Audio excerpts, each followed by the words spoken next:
Well, many of us go through the recommended standard procedures of using the bullseye target and some masking tape and going with the red dot pointer on in alignment mode, putting the target here. However, one of the most important pieces of the whole alignment procedure is making sure that the laser beam is going through this cone from this mirror down through the cone lens straight.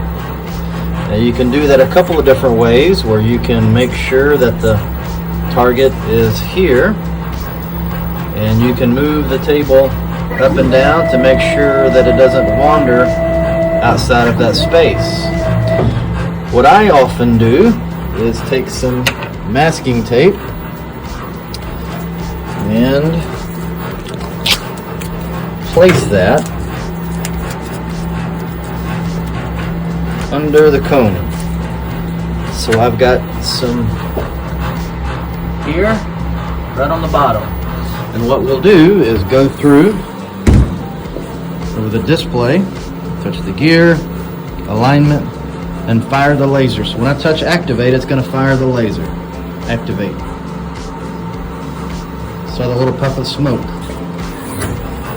So that little puff of smoke shows us that's where the laser fired. So I'm going to put this in selfie mode and show you what's underneath. Alignment, but if it's not set correctly here and it's clipping on the bottom of the cone, then that's not going to give you good results. So put your phone in selfie mode and check the bottom cone lens alignment.